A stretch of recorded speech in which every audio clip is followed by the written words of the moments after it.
नमस्कार, महाकार बुलेटिन में आपका एक बार फिर से स्वागत है। मैं हूं आपके साथ अरुण कुमार। सबसे पहले शहर की खास गतिविधियां।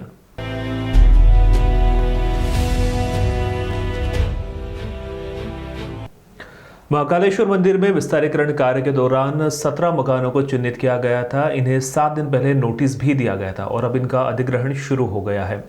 कई मकान मालिक अपने सामान को ले जाते नजर आए, साथ ही यहां पर बड़ा पुलिस बल भी मौजूद रहा। महाकालेश्वर मंदिर के विस्तारीकरण के तहत मकानों को चिन्हित कर तोड़ने की कार्रवाई फिर शुरू की गई है।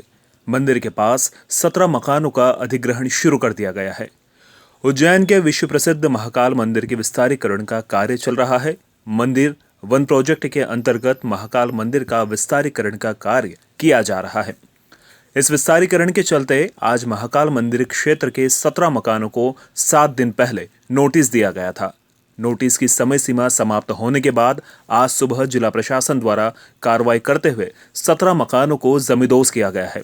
महाकाल मंदिर प्रबंध समिति के पास 70 मीटर के दायरे में 13,145 वर्ग मीटर भूमि और उस पर बने 152 मकानों का अधिग्रहण कर रही है।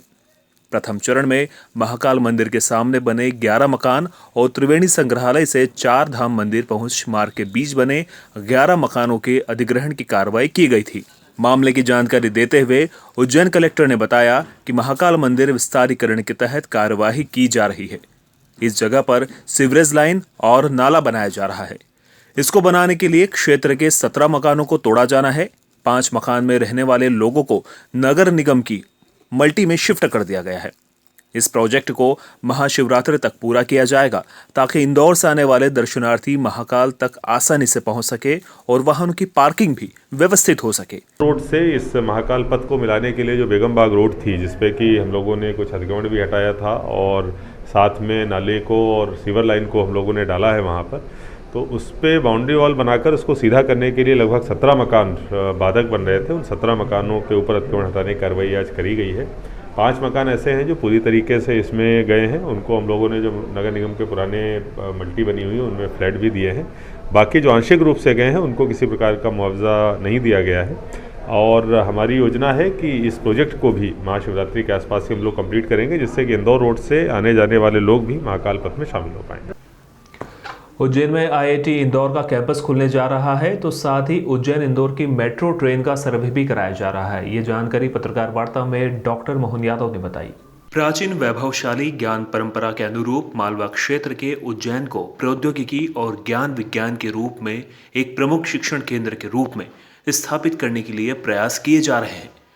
इसके अंतर्गत उज्जैन में भारतीय प्रौद्योगिकी संस्थान आईआईटी इंदौर का सैटेलाइट कैंपस खोला जाएगा। 100 एकड़ भूमि पर स्थापित यह कैंपस अंतर्राष्ट्रीय स्तर के शोध केंद्र और अंतर्राष्ट्रीय मानकों के अनुरूप उच्च शिक्षा प्रदान करेगा। अपनी तरह का ये देश का पहला शिक्षण संस्थान होगा।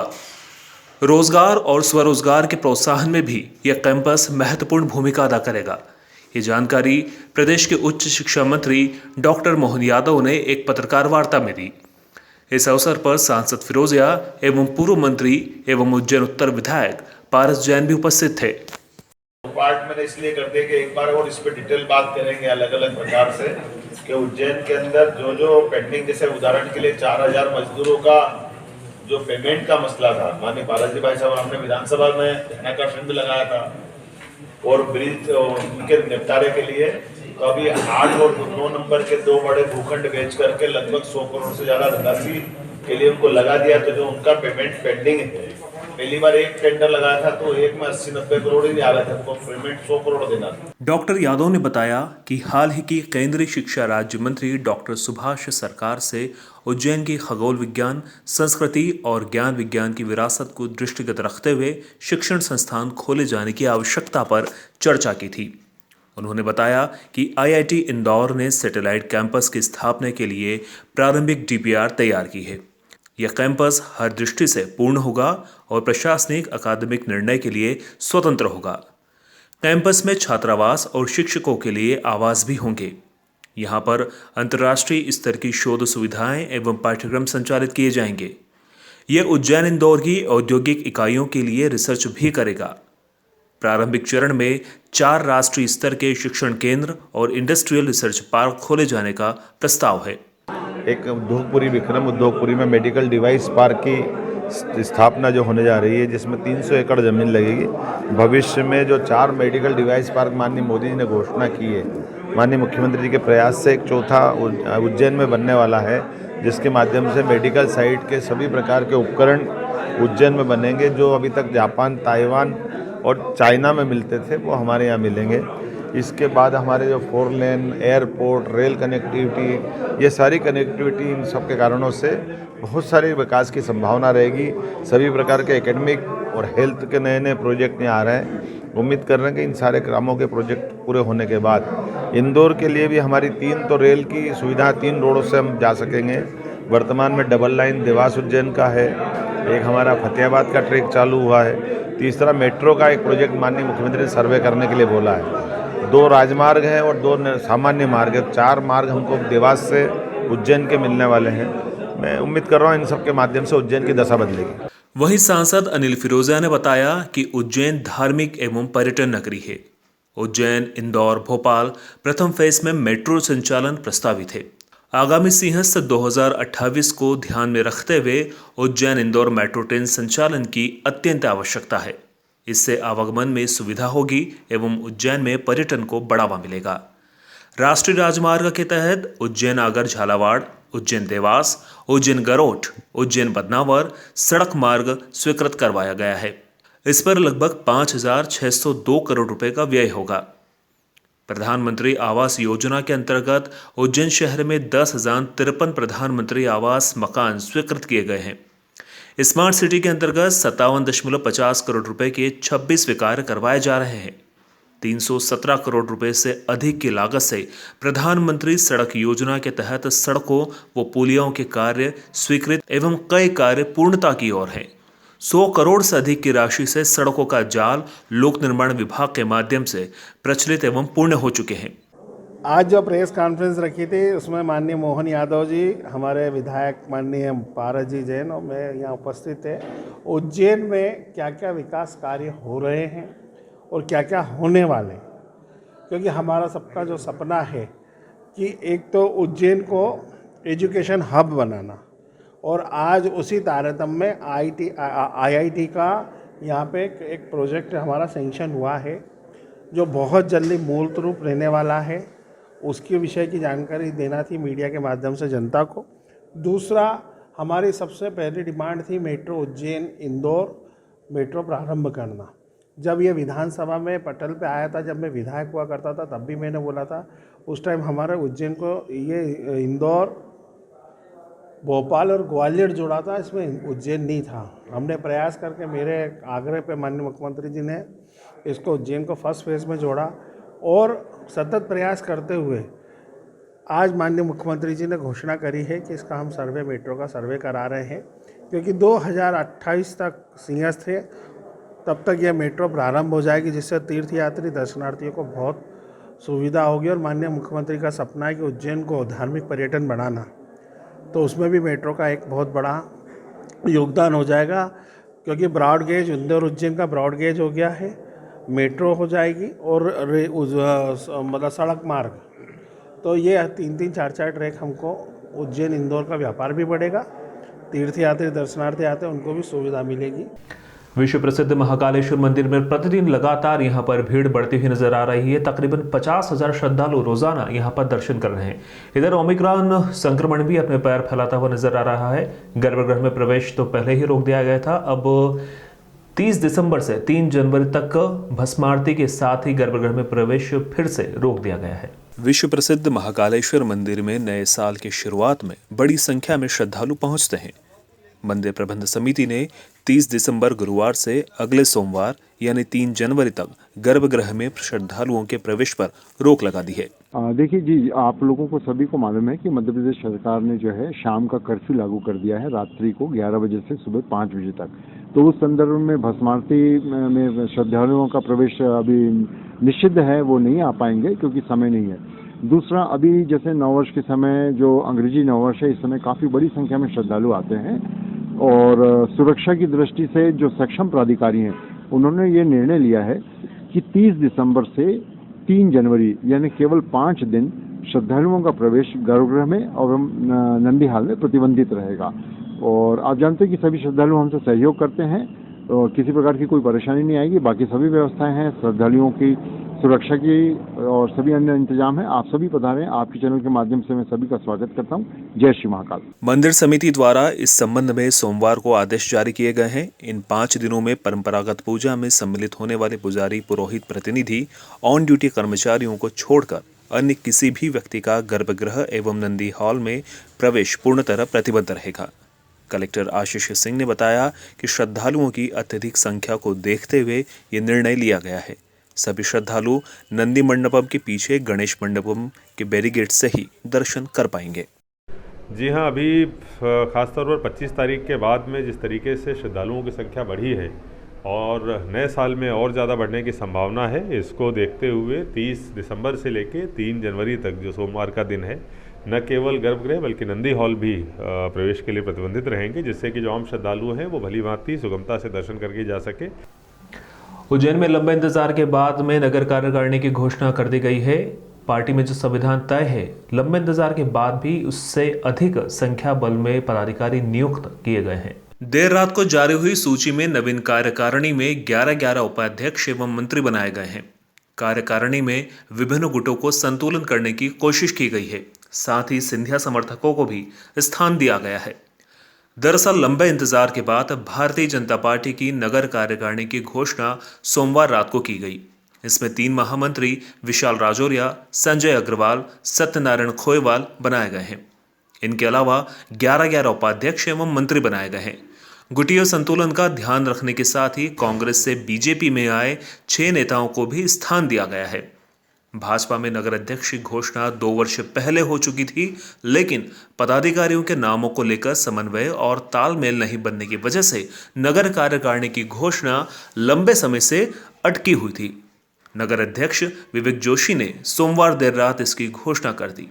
इसमें 11 उपाध्यक्ष, 11 मंत्री और 3 महामंत्री के अलावा एक दर्शन सत्कार प्रभारी, कोषाध्यक्ष, सह कोषाध्यक्ष, कार्यालय मंत्री, सह कार्यालय मंत्री, मीडिया प्रभारी, सह मीडिया प्रभारी और IT प्रभारी की नियुक्ति की गई है। खास बात यह है कि कुछ समय पहले कांग्रेस छोड़कर भाजपा में शामिल होने वाले 6 नेताओं से कांग्रेस को भी संगठन में जगह दी गई है। ये सभी सिंधिया समर्थक हैं। हम सबका सौभाग्य है, उज्जैन नगर जिला की कार्यकारिणी का आज गठन हुआ है। माननीय विवेक जोशी जी के नेतृत्व में पूरी बॉडी की नई बनी है। सभी नए नियुक्त पदाधिकारियों का स्वागत सत्कार हुआ है। मेरी अपनी ओर से सभी कार्यकर्ताओं को बहुत बहुत बधाई। भाजपा की परंपरा है, कार्यकर्ताओं को काम बांटते हैं, काम के माध्यम से संगठन का काम भी बढ़ता है, व्यक्ति को अपने व्यक्तित्व में भी निखार का मौका मिलता है। मैं उम्मीद करता हूं कि ये क्रम जारी रहेगा। मेरी अपनी ओर से पुनः सबके प्रति मंगल कामना, बधाई। भाजपा में नगर एवं ग्रामीण इकाई के लिए संविधान और नियम अनुसार उपाध्यक्ष तथा मंत्री के लिए 8 पदों का प्रावधान है। इसके विपरीत भाजपा उज्जैन नगर इकाई में 11 उपाध्यक्ष मंत्री नियुक्त कर दिए गए हैं। जानकारों के अनुसार भाजपा के संविधान नियम की धारा 15 की उपधारा 4 में प्रावधान है कि नगर जिला कार्यकारिणी में विशेष परिस्थिति में अधिकतम 5 पदाधिकारियों को समायोजित किया जा सकता है। इसके विपरीत नगर इकाई में 6 पदाधिकारी नियुक्त कर दिए गए हैं। मुझे नहीं लगता कोई ऐसा हुआ है, सब भाजपा के ही हैं और भाजपा में पद नहीं दायित्व का निर्धारण होता है और दायित्व कितने लोगों को दिया गया है। अभी तो आज स्वागत वंदन हुआ है आपका, 1-2 दिन में मैं लिस्ट देख के फिर आपको बताऊंगा। नगर निगम के चुनाव और आगामी जो भी चुनाव होंगे, संगठन जो जवाबदारी देगा, प्रदेश संगठन जो जवाबदारी देगा, अध्यक्ष जो जवाबदारी देंगे उनको हम बखूबी निभाएंगे और पार्टी को समय और देंगे और संगठन को आगे बढ़ाएंगे निरंतर। उज्जैन शहर से 18 किलोमीटर दूर ग्राम हरनावदा में ग्रामीणों को काफ़ी दिक्कतों का सामना करना पड़ रहा है। तकरीबन 27 परिवार यहां पर ऐसे हैं जिन्हें गांव से बाहर निकलने के लिए रास्ता तक भी मुमकिन नहीं हो पा रहा है। बीमारी हो या गर्भवती महिलाओं को अस्पताल ले जाना हो, काफ़ी दिक्कतें आती, चूँकि एम्बुलेंस इनके घर तक नहीं पहुँच पाती है। जनसुनवाई में आप सभी ग्रामीणों ने कलेक्टर के सामने ये गुहार लगाई। प्रति मंगलवार को होने वाली जनसुनवाई में आने जाने के रास्ते पर कब्जा करने का मामला सामने आया है। जन सुनवाई में देवास रोड के हरनावदा के ग्रामीणों ने गांव से बाहर रास्ता नहीं होने को लेकर जिला कलेक्टर को अवगत कराया। दरअसल हरनौदा में रहने वाले करीब 27 परिवार ऐसे हैं जिन लोगों को घर से बाहर निकलने के लिए रास्ता नहीं होने के कारण काफ़ी समस्याओं का सामना करना पड़ता है। किसी भी महिला की डिलीवरी को लेकर जाने के लिए भी खाट पर लेकर मेन रोड तक जाना पड़ता है। साथ ही कोई घटना दुर्घटना हो जाती है तो कोई भी गाड़ी या एम्बुलेंस घर तक नहीं पहुंच पाती। गांव से मेन रास्ता काफ़ी दूर होने के कारण अब तक गांव में कई जानें चली गई है। ऐसे में ग्रामीणों का कहना है कि करीब 27 परिवारों के निकलने के लिए ग्रामीणों को रास्ता दिलवाया जाए। ऐसे में हमारे पास कोई दूसरा रास्ता नहीं है। जिला कलेक्टर आशीष सिंह ने तहसीलदार को निर्देश दिए कि मौके पर जाकर मुआयना करवाया जाए और ग्रामीणों को रास्ता दिलवाया जाए। उसके बाद आगे की कार्रवाई भी की जाए। देखिए, जन सुनवाई में कई प्रकार के प्रकरण जो है वो प्राप्त हुए हैं। कुछ एक दो अवैध कब्जों से संबंधित भी हैं जिसके निराकरण के लिए तत्काल एसडीएम को हम लोगों ने ताकीद किया है। कुछ प्रकरण जो है टीएल में भी और सीएम हेल्पलाइन में भी डाले गए हैं। कुल मिला के सभी प्रकरणों का जल्दी निराकरण किया जाएगा। उज्जैन नगर निगम की टीम ने वार्ड क्रमांक 19 के अंतर्गत आने वाले मेट्रो टॉकीज की गली में बन रहे एक भवन के अवैध हिस्से को पहुंचकर वहां के अतिक्रमण को हटाया। रहवासियों ने हालांकि विरोध किया, लेकिन स्थिति पर काबू पा लिया गया। नगर निगम की टीम ने आज दोपहर मेट्रो टॉकीज की गली में बन रहे भवन के अवैध हिस्से को धराशायी किया। यहां अतिक्रमण गैंग द्वारा कार्रवाई करते हुए अवैध निर्माण को हटाए जाने की कार्रवाई भवन निरीक्षक सुश्री साधना चौधरी के नेतृत्व में नगर निगम रिमूवल गैंग द्वारा की गई। नगर निगम के अधिकारियों के अनुसार ये भवन नक्शे के विपरीत बनाया जा रहा था, इसलिए आज निगम की टीम ने मौके पर पहुंचकर भवन के अवैध हिस्से को जेसीबी के माध्यम से गिरा दिया। कार्रवाई के दौरान भवन मालिक के विरोध करने पर कुछ देर के लिए वहां विवाद की स्थिति निर्मित हो गई थी।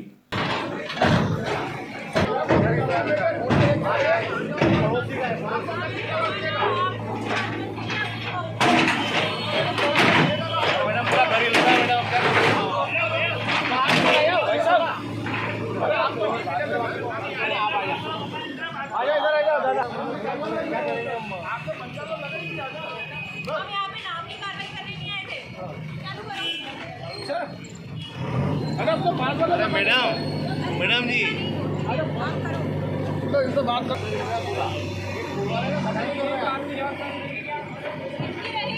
उसमें लिखा गया है नोटिस में कि अगर कोई भी जानहानि, मैं वही बोल रही हूँ, उसमें ये भी लिखा हुआ है कि अगर कोई जानहानि होती है तो ये पे करेंगे, जिसका मकान तोड़ा जा रहा है। समझे, नोटिस पढ़ लीजिएगा। लगवा दो, ऊपर करवा दो, ये करो, ऊपर चढ़ा दो, ऊपर चढ़ा दो।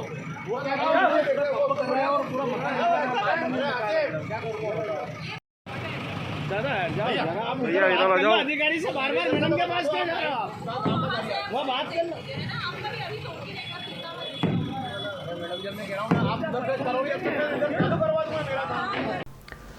दो दिवसीय हनुमान महाअष्टमी के पर्व के अंतर्गत सोमवार को हनुमान नगा क्षेत्र में 150 वर्ष पुराने मंदिर में सुंदरकांड पाठ का आयोजन किया गया। सुंदरकांड पाठ के बाद में भक्तों को प्रसाद का वितरण भी किया गया।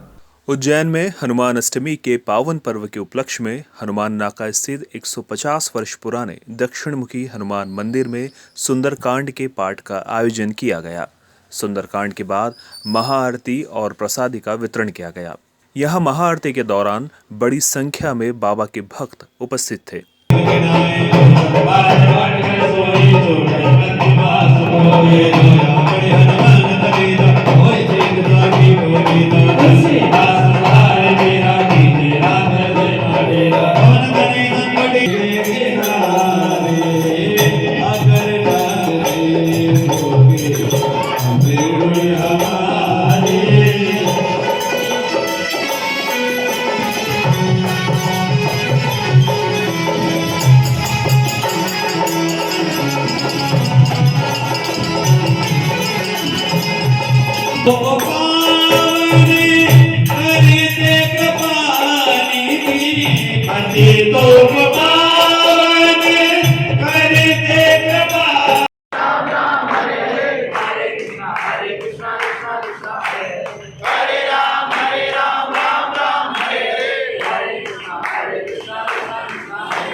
मंदिर के पुजारी गोपाल दास बैरागी एवं पुरुषोत्तम बैरागी द्वारा बताया गया कि ये मंदिर 150 वर्ष पुराना है। यहाँ हनुमान जी की इस प्रतिमा को प्राचीन उज्जैन नगरी के परकोटे के बाहर विराजित किया गया था, जिसके कुछ चिन्ह भी यहाँ देखने को मिलते हैं। ये उज्जैन नगर की दक्षिण सीमा के रक्षक हैं। इस कारण से ये क्षेत्र हनुमान नाका के नाम से जाना जाता है। नगर परिसीमन के अंतर्गत इस क्षेत्र का वार्ड में मकान नंबर का क्रमांक यहीं से शुरू होता है, जो कि भवन क्रमांक 1 एवं 2 है। हनुमान नाका स्थित हनुमान मंदिर में भक्तों ने बड़ी धूमधाम और हर्षोल्लास के साथ हनुमान अष्टमी का पर्व मनाया। यह हनुमान नाका मंदिर यहाँ स्थित है। इसमें आज जो है माँ सुंदरकांड का पाठ किया गया था और उपरांत जो है महाआरती की गई।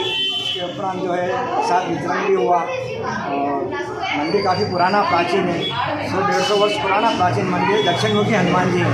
और जो हनुमान नाका जो है इसी हनुमान जी के नाम से ही है पूरा मोहल्ला है। वार्ड का नाम शुरुआत जो इसी मोहल्ले से होती है, नंबर 1 से।